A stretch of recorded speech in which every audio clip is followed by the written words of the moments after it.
Hi friends, welcome to Sudheer excellency. ఈరోజు current అఫైర్స్లో భాగంగా 74th Independence day PM Modi గారి ప్రసంగం గురించి డిస్కస్ చేద్దాం.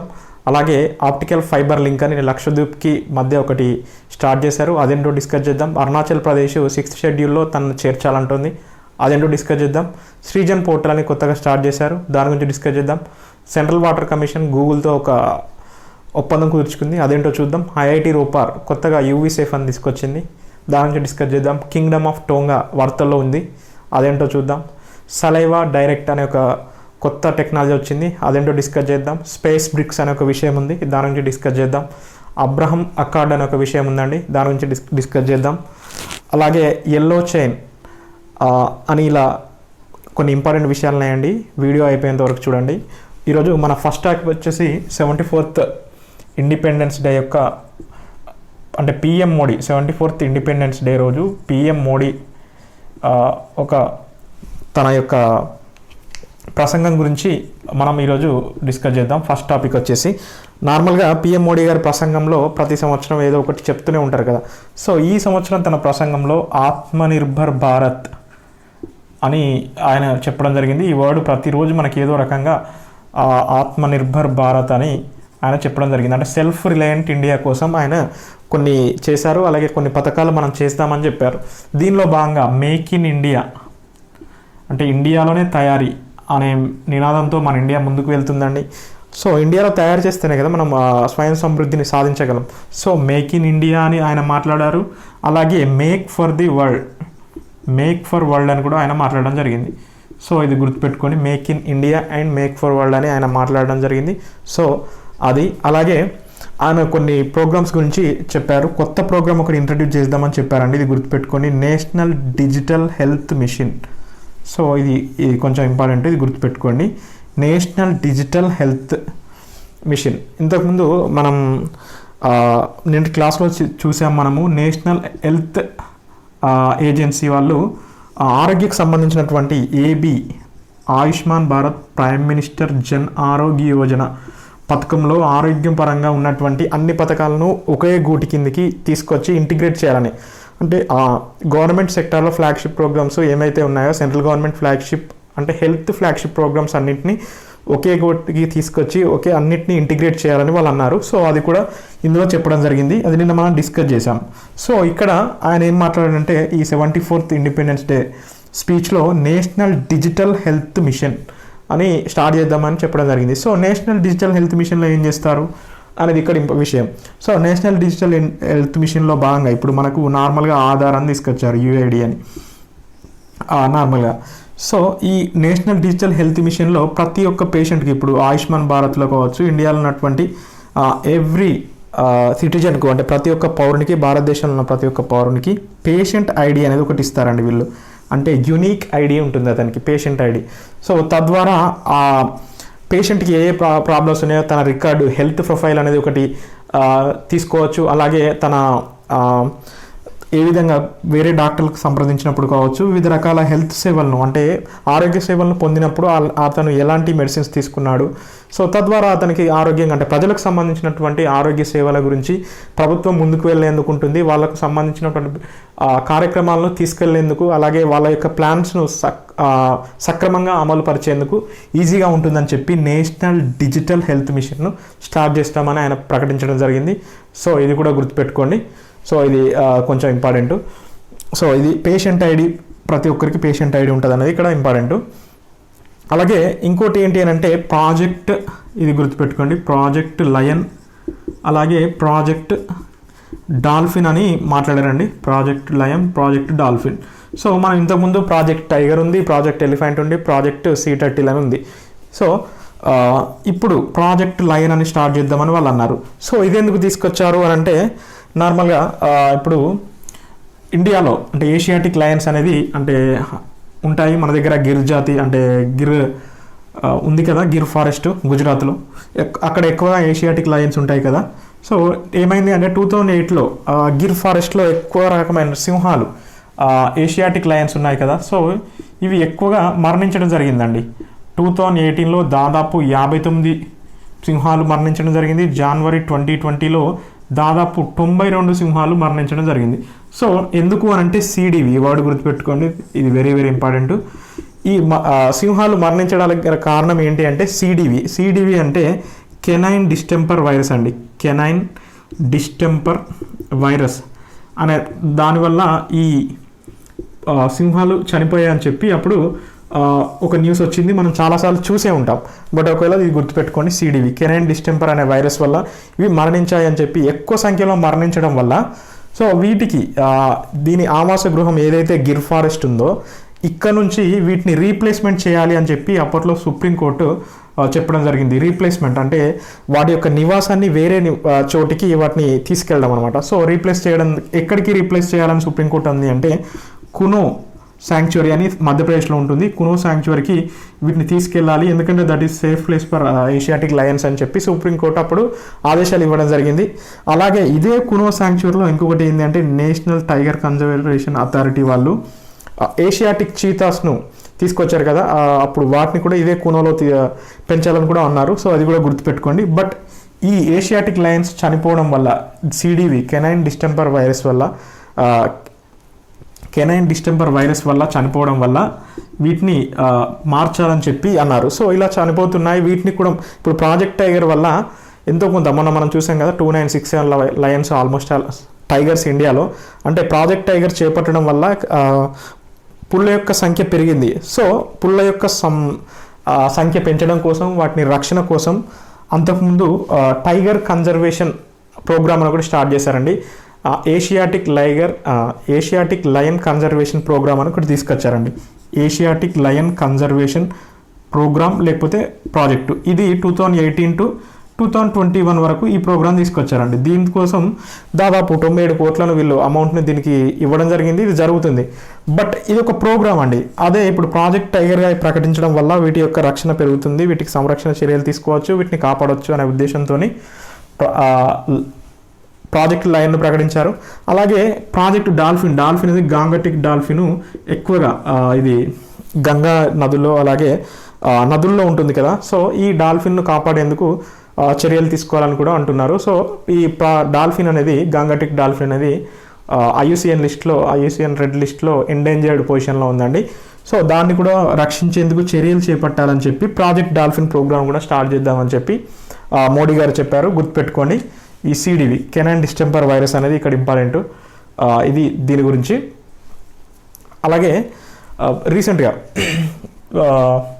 ఆప్టికల్ ఫైబర్ లింక్ కోసం ఒక విషయం పిఎం మోడీ గారు స్టార్ట్ చేయడం జరిగిందండి. ఆప్టికల్ ఫైబర్ లింక్ ఇది దేనికోసం అని అంటే లక్షద్వీప్కు ఆప్టికల్ ఫైబర్ లింక్ అంటే ఇప్పుడు నార్మల్గా ఐలాండ్స్ ఉన్నాయి కదా, అండమాన్ నికోబార్ అలాగే లక్షద్వీప్లు మొదలగు వాటికి ఇంటర్నెట్ సేవలను అందించేందుకు తీసుకొచ్చినటువంటి ఒక ప్రోగ్రామ్.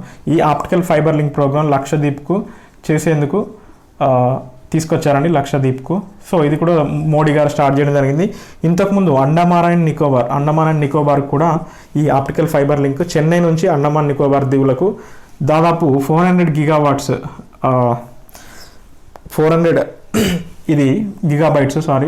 గిగాబైట్స్ స్పీడ్తోనే ఈ ఉంటుందండి ఈ ఆప్టికల్ వైరు. సో ఇది ఆల్రెడీ అంటే మెరైన్ అంటే సముద్రం లోతుల్లోంచి అంటే సముద్రం అడుగు భాగం నుంచి అండమాన్ నికోబార్ దీవులకు ఇది తీసుకెళ్లారండి చెన్నై నుంచి. అది ఆల్రెడీ స్టార్ట్ అయింది, అది చేశారు. ఇప్పుడు ఈ ప్రస్తుతానికి లక్షద్వీప్ కూడా దీన్ని ఇవ్వాలని చెప్పి అంటే 4G టెక్నాలజీ ఇవ్వాలని చెప్పి ఇచ్చారు. ఇక్కడ అండమాన్ నికోబార్లో ఎయిర్టెల్ అనేది వాళ్ళకు సేవలను అందించబోతుందండి, 4G సేవలను.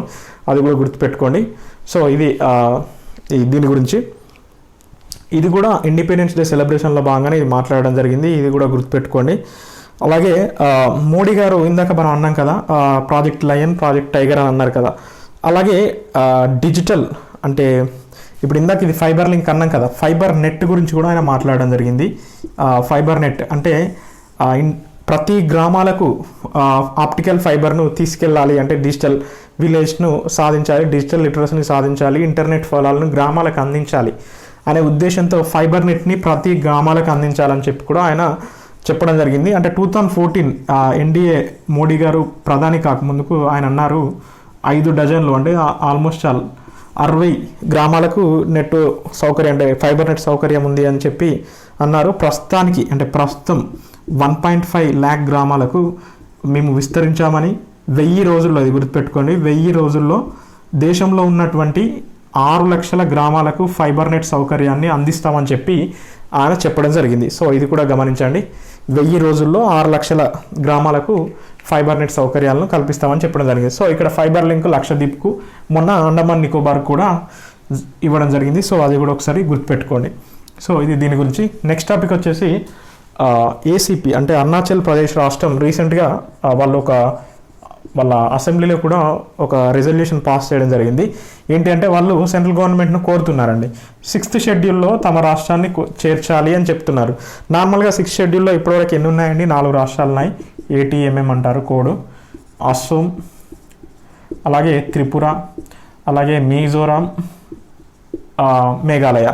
సో ఈ 3 రాష్ట్రాలు, ఈ 4 రాష్ట్రాలు ఈ 6th షెడ్యూల్లో ఉన్నాయండి. ఈ 6th షెడ్యూల్లో అరుణాచల్ ప్రదేశ్ను కూడా చేర్చాలని చెప్పి అంటున్నారు. ఇప్పుడు 6th షెడ్యూల్లో చేరిస్తే ఏంటి అని అంటే అటానమిక్ డిస్ట్రిక్ట్ కౌన్సిల్ని ఏర్పాటు చేసుకునేటువంటి అవకాశం ఉంటుందండి. అటానమిక్ డిస్ట్రిక్ట్ కౌన్సిల్ను ఏర్పాటు చేసుకునే అవకాశం ఉంటుంది. సో దీనివల్ల ప్రత్యేకమైనటువంటి కేంద్ర ప్రభుత్వం నుంచి వివిధ రకాల గ్రాంట్స్, వివిధ రకాల ఫండ్స్ అనేది వస్తుంటాయి. సో అటానమిక్ డిస్ట్రిక్ట్ కౌన్సిల్ని ఏర్పాటు చేసుకునే అవకాశం ఉంటుంది కాబట్టి అరుణాచల్ ప్రదేశ్ను కూడా ఈ 6th షెడ్యూల్లో చేర్చాలని అంటున్నారు.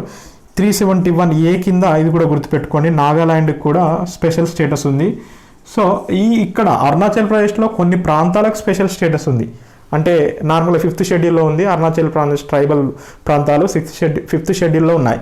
సో మమ్మల్ని కూడా ఈ 6th షెడ్యూల్లో చేర్చండి అని అరుణాచల్ ప్రదేశ్ వాళ్ళు కోరుతున్నారు.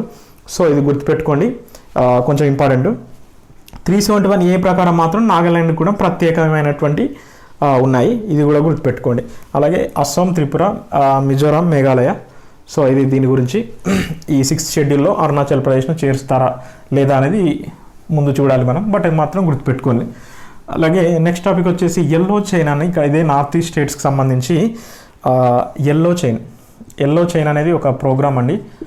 ఈ ప్రోగ్రామ్ ఏంటి అంటే ఇది ఒక కామర్స్ ప్లాట్ఫామ్ అండి. కామర్స్ ప్లాట్ఫామ్ అంటే ఎందుకు అని అంటే లోకల్, ఇది ఎక్కడ అంటే నాగాలాండ్లో దీన్ని తీసుకొచ్చారు ఈ ప్రోగ్రామ్ను. నాగాలాండ్ వాళ్ళు, అంటే నాగాలాండ్ ప్రభుత్వం ఎల్లో చైన్ అనే ఈ ప్రోగ్రామ్ తీసుకొచ్చింది. ఏంటంటే ఎల్లో చైన్ అంటే కామర్స్ ప్లాట్ఫామ్. ఇది ఎందుకు అని అంటే లోకల్ ఎంటర్ప్రెన్యూర్షిప్ని వాళ్ళని డెవలప్ చేసేందుకు, వాళ్ళకి అవకాశాలు కల్పించేందుకు, వాళ్ళ లోకల్ ప్రొడక్ట్స్ను అమ్ముకునేందుకు, వాళ్ళ యొక్క ప్రత్యేకతను చాటుకునేందుకు తీసుకొచ్చినటువంటి ఒక ప్రోగ్రామే ఈ ఎల్లో చైన్ అనేది ఏ రాష్ట్ర కామర్స్ ప్లాట్ఫామ్ అంటే నాగాలాండ్ అండి. సో ఇది గుర్తుపెట్టుకోండి ఎల్లో చైన్ గురించి. అలాగే రీసెంట్గా నెక్స్ట్ టాపిక్ వచ్చేసి శ్రీజన్ ఆన్లైన్ పోర్టల్ను కూడా స్టార్ట్ చేశారండి. Srijan online portal. సో ఇదేంటో ఒకసారి డిస్కస్ చేద్దాం. ఇప్పుడు నార్మల్గా మనం ఆత్మనిర్భర్ భారత్ అంటే సెల్ఫ్ రిలయంట్ ఇండియా అని మాట్లాడుతున్నాం కదా. సో దానిలో భాగంగానే శ్రీజన్ అనే ఒక పోర్టల్, అంటే డిఫెన్స్ మినిస్టర్ రాజ్నాథ్ సింగ్ గారు దీన్ని స్టార్ట్ చేయడం జరిగింది, శ్రీజన్ అని. దీని ఏంటి అని అంటే నార్మల్గా ఇప్పుడు ఇండియా ఏదైతే డిఫెన్స్లో స్వయం సమృద్ధిని, సెల్ఫ్ రిలయన్స్ను పొందాలి అనుకుంటున్నాం. సో ఇప్పుడు ఈ డిఫెన్స్ రంగంలో మనం ప్రోడక్ట్స్ని ఇంపోర్ట్ చేసుకుంటున్నామో వాటిని ఒక డాష్ బోర్డ్లో ఈ శ్రీజన్ పోర్టల్లో వీళ్ళు డిస్ప్లే చేస్తారండి. సో ఇప్పుడు డిస్ప్లే చేయడం వల్ల మనకు ఇక్కడ ఉన్నటువంటి కంపెనీస్, అంటే లోకల్గా ఇండియాలో ఉన్నటువంటి అన్ని రకాల కంపెనీస్కి మనం ఈ ప్రోడక్ట్స్ను ఇంపోర్ట్ చేసుకుంటున్నాం. సో ఈ టెక్నాలజీ మనకు కావాలి, సో ఈ టెక్నాలజీ మనం అందిపుచ్చుకోవాలి, ఈ రంగంలో మన ప్రోడక్ట్స్ను మనం ముందుకు తీసుకెళ్ళాలి, మన తయారీని ఈ రకంగా పెంచాలి ఈ విభాగాల్లో అనే వాళ్ళకు ఒక స్పృహ ఉంటుంది, వాళ్ళు ఎప్పటికప్పుడు అలర్ట్గా ఉంటారు అనే ఉద్దేశంతో ఇది ప్రత్యేకించి ఇంపోర్ట్స్ అండి, డిఫెన్స్ ఇంపోర్ట్స్ ఏవైతే ఉన్నాయో వాటన్నిటిని డిస్ప్లే చేయడానికి తీసుకొచ్చినటువంటి ఒక వినూత్నమైన పోర్టల్ శ్రీజన్. సో ఇది గుర్తుపెట్టుకోండి శ్రీజన్ పోర్టల్ గురించి. సో డిఫెన్స్ వాళ్ళు దీని గురించి, ఇంపోర్ట్స్ గురించే దీన్ని ప్రత్యేకించి తీసుకురావడం జరిగింది. సో ఇది దీని గురించి అండి. అలాగే రీసెంట్గా సెంట్రల్ వాటర్ కమిషన్ వాళ్ళు, CWC అంటాం కదా, గూగుల్తో కలిపి ఒక ప్రోగ్రామ్ తీసుకొచ్చారండి. సో అదేంటో డిస్కస్ చేద్దాం.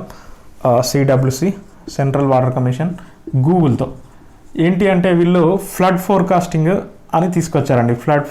ఫోర్కాస్ట్ అంటే ఫ్లడ్ ఫోర్కాస్టింగ్ అంటే ఏంటి అంటే ఇప్పుడు నార్మల్గా వివిధ రాష్ట్రాలు అంటే బీహార్ కావచ్చు, అలాగే అస్సోం, అలాగే ఉత్తరప్రదేశ్, వెస్ట్ బెంగాల్ మొదలగు రాష్ట్రాల్లో ఫ్లడ్స్ ఎక్కువగా వస్తున్నాయి.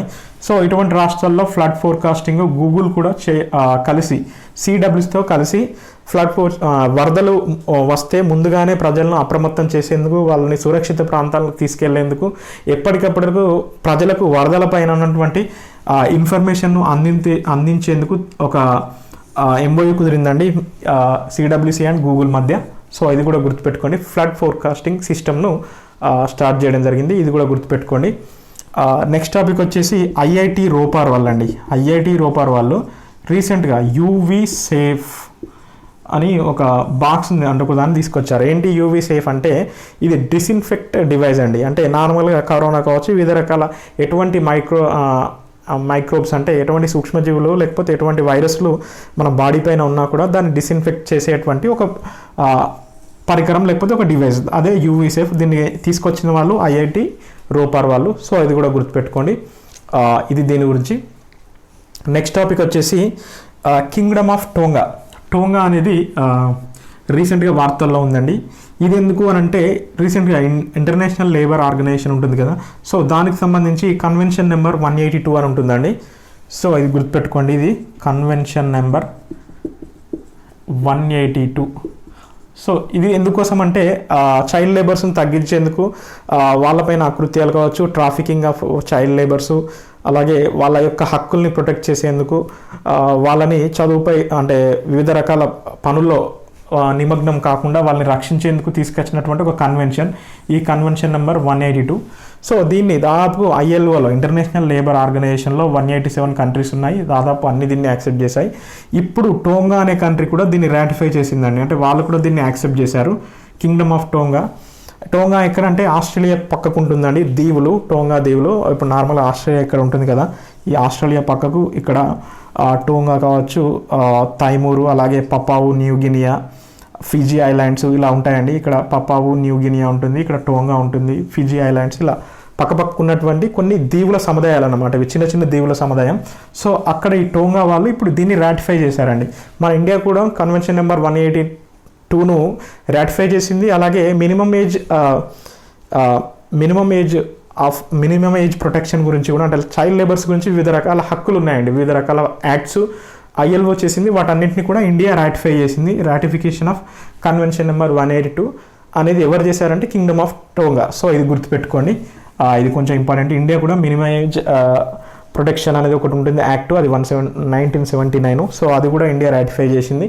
సో ఇప్పుడు టోంగా వాళ్ళు ఇది చేసింది కాబట్టి ఇది న్యూస్లో ఉంది, ఇది గుర్తుపెట్టుకోండి. ఇక్కడ లేబర్స్ గురించి కాబట్టి, లేబర్ ఎవరండి? Child labour.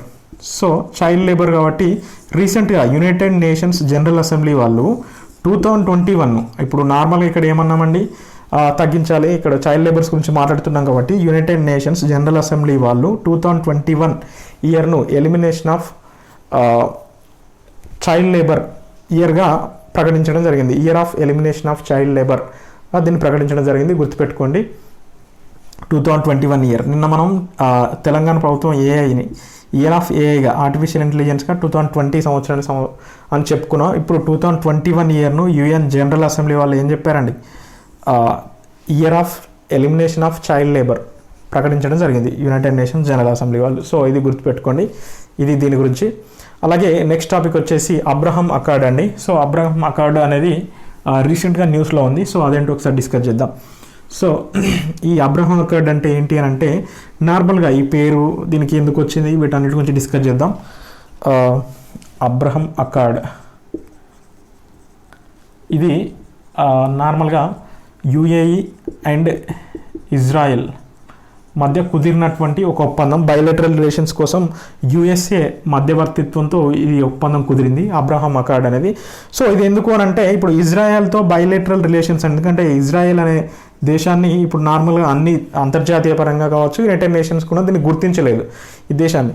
సో దీన్ని గుర్తించలేదు కాబట్టి బైలేటరల్ రిలేషన్స్ వీళ్ళకి కొంచెం తక్కువగా ఉన్నాయి. అంటే యుఎస్ఓ తన మధ్యవర్తిత్వంతో యుఏఈని ఒప్పించడం జరిగింది. సో ఇక నుంచి వీళ్ళు ఏ రకమైనటువంటి బైలేటరల్ రిలేషన్స్ అయినా కూడా ముందుకెళ్ళచ్చు. సో ఇదే అబ్రహం అకార్డ్ అండి. సో ఇది ఎందుకు అంటే, నార్మల్గా ఇప్పుడు వెస్ట్ బ్యాంక్ వివాదం అని ఒకటి ఉందండి. ఇక్కడ వెస్ట్ బ్యాంక్ వివాదం 1967లో జోర్డాను అలాగే ఈజిప్ట్ మొదలగు ప్రాంతాలు ఇజ్రాయెల్పై గెలిచి ఈ వెస్ట్ బ్యాంకును ఆక్యుపై చేసుకున్నాయి. తర్వాత 1967లో ఇజ్రాయెల్ మళ్ళీ ఈ వెస్ట్ బ్యాంక్ అనే ప్రాంతాన్ని మళ్ళీ తీసుకుంది. మళ్ళీ జోర్డాన్ వాళ్ళు వచ్చి మళ్ళీ దాన్ని ఆక్యుపై చేసుకున్నారు. సో అప్పటి నుంచి ఈ వివాదం మళ్ళీ నెక్స్ట్ టైం ఈ ఇజ్రాయెల్ వాళ్ళు ఏం చేశారంటే ఈ ప్రాంతం మాదే, మేము దీన్ని కలుపుకుంటామని చెప్పి వాళ్ళ మ్యాప్లో చూస్తున్నారు. ఎందుకంటే మనం రీసెంట్గా చూసాం కదా, కాలాపాని, లిపులేఖ్ మన ప్రాంతాలని నేపాల్ వాళ్ళు తమ రాజకీయ చిత్రపటంలో ఇవి మా ప్రాంతాలు అని చెప్పి ఒక చిత్రపటాన్ని ఇచ్చారు. అక్కడి దేశం కూడా దాన్ని ఆమోదించి పొందింది అని చెప్పి మనం చదువుకున్నాం. సో అలాగే ఇక్కడ వెస్ట్ బ్యాంక్ ప్రాంతాన్ని ఇజ్రాయెల్ వాళ్ళు ఓడిపోయినప్పటికీ కూడా ఈ ప్రాంతం మాది అని చెప్పి వాళ్ళు అంటున్నారు. సో ఆ వివాదం ఇంకా సమసిపోలేదు. ఆ వివాదం సమసిపోయినప్పటికీ యుఎస్ఏ తన మధ్యవర్తిత్వంతో బైలాటరల్ రిలేషన్స్ అనేది చాలా కంట్రీస్తో ఇప్పుడు ఫస్ట్ గల్ఫ్ కంట్రీ అనమాట యుఏఈ ఈ ఇజ్రాయెల్తో బైలాటరల్ రిలేషన్స్ కుదుర్చుకున్నాయి. సో ఇలా రిలేషన్స్ తీసుకున్నటువంటి మొదటి గల్ఫ్ కంట్రీ యుఏఈ అనమాట. సో ఇది గుర్తుపెట్టుకోండి. అంతకుముందు ఏంటంటే 1979లో ఇప్పుడు మనం చెప్పాం కదా 1967లో ఇదంతా జరిగిందని మనం చెప్పాం కదా, 1979 నుంచి ఈజిప్ట్ వాళ్ళు బైలాటరల్ రిలేషన్స్ వీళ్ళతో కొనసాగిస్తున్నారు. 1992 జోర్డాన్తో ఇప్పుడు ఇందాక మనం వీళ్ళకి యుద్ధాలు జరిగిందని చెప్పాం కదా, సో జోర్డాను 1992 నుంచి బైలాటరల్ రిలేషన్స్ ఇజ్రాయెల్తో కొనసాగిస్తుంది. సో ఇప్పుడు యుఏఈ అనేది ఫస్ట్ గల్ఫ్ కంట్రీగా చేయడం జరిగింది.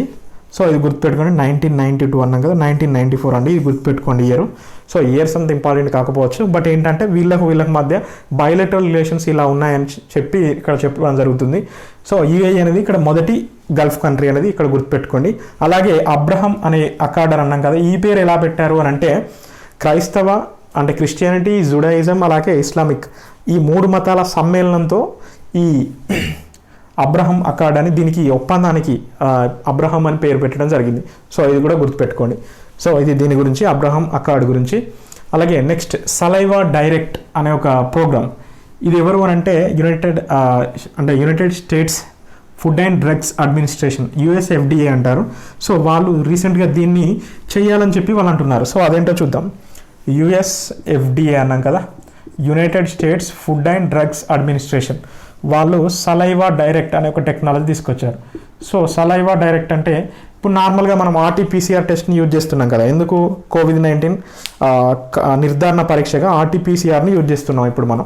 సో దానికి బదులుగా ఆర్టీపీసీఆర్కు బదులుగా ఏమన్నారు వీళ్ళు, సలైవా డైరెక్ట్ అంటే లాలాజలం సలైవాను యూజ్ చేసి అంటే తక్కువ టైంలో మనం టెస్టులు చేయొచ్చు. ఇది కొంచెం స్పీడప్ అంటే టెస్టులు అనేది స్పీడప్ చేయొచ్చు. తద్వారా వ్యాధి నిర్ధారణ పరీక్షలు చేసి ఎక్కువ మంది పేషెంట్లని మనం కాపాడవచ్చు అనే ఉద్దేశంతో దీన్ని తీసుకొచ్చారు US food and drug administration వాళ్ళు. సలైవా డైరెక్ట్, ఇది గుర్తుపెట్టుకోండి, సలైవా డైరెక్ట్. సో ఇది దీని గురించి. అలాగే బ్రిక్స్ కంట్రీస్ ఏంటి అని అంటే యాంటీ డ్రగ్ వర్కింగ్ గ్రూప్ అని ఒకటి ఏర్పాటు చేయడం జరిగిందండి, anti drug working group.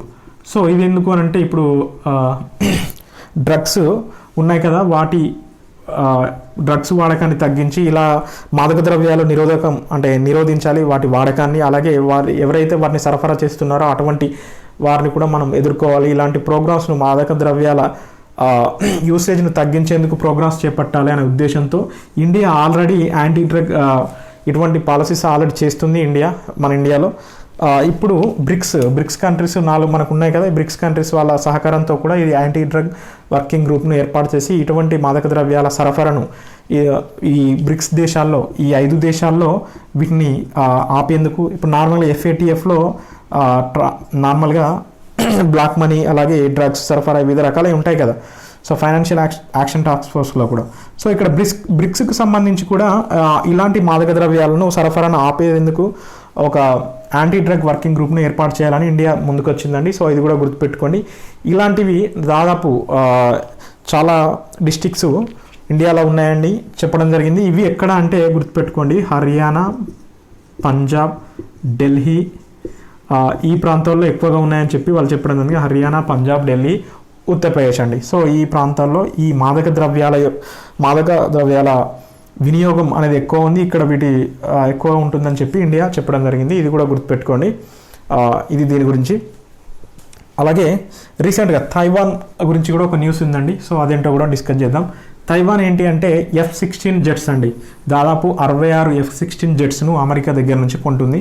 After 1992 తర్వాత 1992 నుంచి ఇప్పటివరకు ఏం కొనలేదు వీళ్ళు. ప్రస్తుతానికి F-16 జెట్స్ ఎక్కడి నుంచి అండి? USA నుంచి తైవాన్ సో కొనబోతుంది. ఎన్నండి? 66 జెట్స్ను కొనబోతుంది. సో ఇది ఏమంటారు, US తైవాన్ మధ్య ఈ ఒప్పందం జరుగుతుంది. సో ఇది కూడా గుర్తుపెట్టుకోండి. సో ఇక్కడ ఈ ఒప్పందం అనేది US ఎందుకు చేస్తుంది అనేది ఇక్కడ మనకి ఇంపార్టెంట్. ఇప్పుడు USకు చైనాకు మధ్య ఆల్రెడీ కొంచెం యుద్ధ మేఘాలు అంటే ఆల్మోస్ట్ ఆల్ ఎప్పటికీ రైవలరీ అనేది ఉంటుంది USకు చైనాకు మధ్యలో ఎప్పటికీ. సో ఇప్పుడు చైనా అనేది అంటే తైవాన్ అనేది చైనా పక్కకు ఉన్నటువంటి, ఇప్పుడు చైనా అని ఇక్కడ ఉంటుందండి, ఇక్కడ హాంకాంగ్, ఇక్కడ తైవాన్. సో ఈ తైవాను అంటే హాంకాంగ్, తైవాన్ అనేది ఈ రెండు ప్రాంతాలు మా చైనాలో భాగమే అని చైనా ఆరోపిస్తుంది. కానీ ఈ రెండు అనేది అటానమస్ బాడీస్ అండి. అంటే ఇక్కడ ప్రత్యేక హక్కులు లేకపోతే ప్రత్యేక చట్టాలు ఉన్నటువంటి ప్రాంతాలు ఇవి. సో ఈ తైవాన్లో ఇప్పుడు ఒక దేశంలాగా అనమాట. అదే దేశం ఇప్పుడు మనకు ఇన్ని రోజులు ఇండియాలో జమ్మూ కాశ్మీర్లో ప్రత్యేక చట్టం ప్రత్యేకంగా ఉన్నట్టే ఇక్కడ హాంకాంగ్లో అలాగే తైవాన్లో వీళ్ళు ఏమంటారు చైనా వాళ్ళు అంటే వన్ చైనా పాలసీ అని ఉంటుందండి. సో ఒకే దేశం ఒకే చైనా అంటే మమ్మల్ని విడగొట్టే విధంగా ఏమి ఉండదు.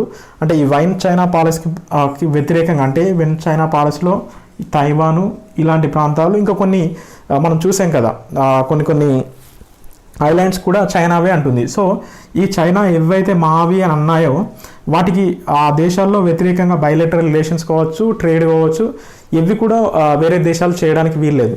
సో ఈ వన్ చైనా పాలసీని ఇండియా కూడా ఆల్మోస్ట్ 2010 నుంచి ఇండియా కూడా ఒప్పుకోవడం లేదండి వన్ చైనా పాలసీని. సో దీన్ని వ్యతిరేకంగా కూడా ఇప్పుడు US అనేది తైవాన్కు ఈ జెట్స్ని ఇప్పుడు సరఫరా చేయబోతుంది. అలాగే ఇప్పుడు ఒకటి గుర్తుపెట్టుకోండి, WHO ఇందాక మనం వరల్డ్ హెల్త్ ఆర్గనైజేషన్ ఉంది కదా. సో ఈ వరల్డ్ హెల్త్ ఆర్గనైజేషన్లో WHA అని ఉంటుందండి, వరల్డ్ హెల్త్ అసెంబ్లీ. సో ఈ వరల్డ్ హెల్త్ అసెంబ్లీకి 2020 మొన్నటి నుంచి దీని ప్రెసిడెంట్ అధ్యక్ష హోదాలో ఉంది ఎవరు అని అంటే ఇండియాలో. ఈ WHAలో ప్రస్తుతానికి తైవాన్కు మెంబర్షిప్ లేదండి, ఇది గుర్తుపెట్టుకోండి, ఇది ఇంపార్టెంట్. WHAలో వరల్డ్ హెల్త్ ఆర్గనైజేషన్ అంటే అసెంబ్లీలో వరల్డ్ హెల్త్ ఆర్గనైజేషన్కి సంబంధించినటువంటి WHA ఉంది కదా, ఈ విభాగంలో తైవాన్కు WHOలో ఏంటండి మెంబర్షిప్ లేదు. మొన్న నేను ఆల్రెడీ అంతకుముందు చెప్పాను. అంటే నార్మల్గా WHO మొన్న ఒక వివాదాస్పదమైందండి. ఇప్పుడు మనం ఇండియాకు సంబంధించినటువంటి POK ప్రాంతం ఉంది కదా, ఈ POK ప్రాంతాన్ని WHO అనేది తన మ్యాప్ అంటే చైనా మ్యాప్లో POK ప్రాంతాన్ని చూపిస్తూ WHO ప్రింట్ చేయడం జరిగింది. అది కూడా వివాదాస్పదమైంది. అంటే ఇప్పుడు WHO ప్రకారం ఈ POK అక్కడ వాళ్ళదని అన్నట్టే కదా అర్థం.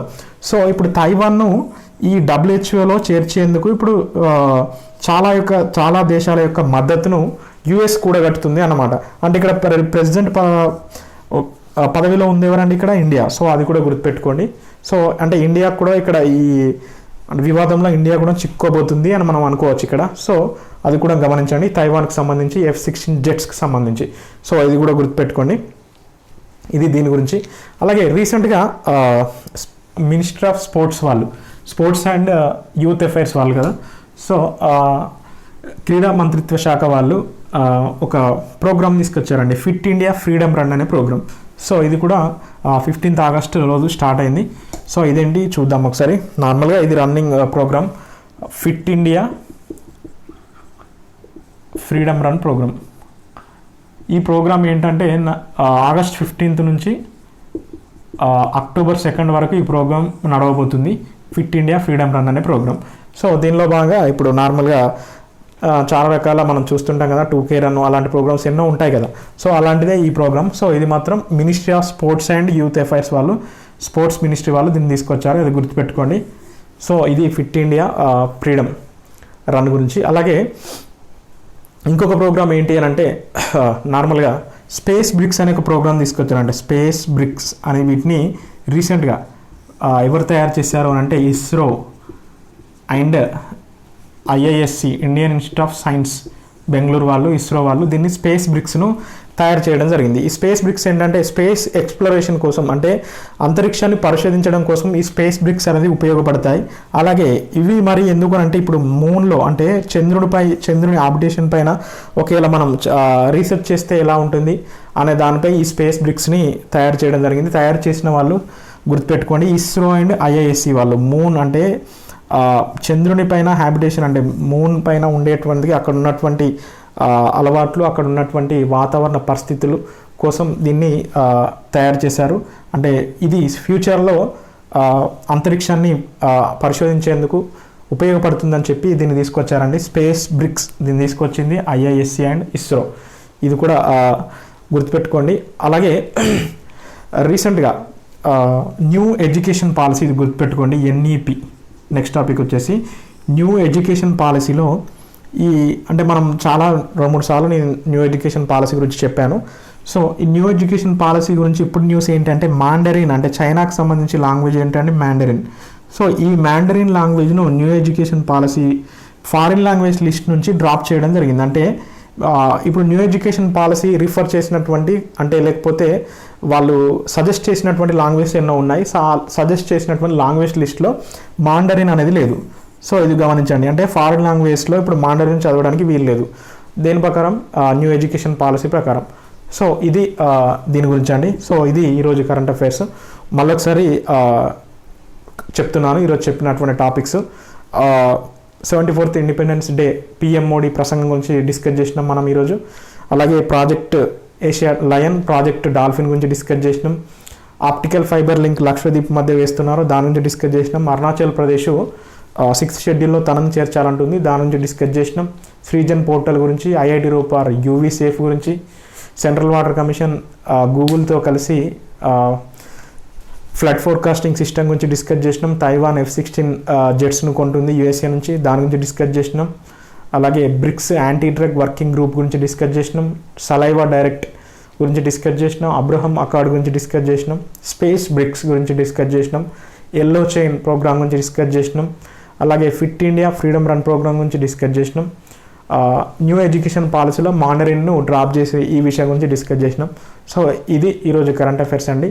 మా కంటెంట్ కనుక మీకు నచ్చితే మన ఛానల్ తెలుసు కానీ సుధీర్ ఎక్సలెన్సీ, దీన్ని లైక్ చేయండి, షేర్ చేయండి, సబ్స్క్రైబ్ చేయండి. థ్యాంక్ యూ అండి. Thank you for watching.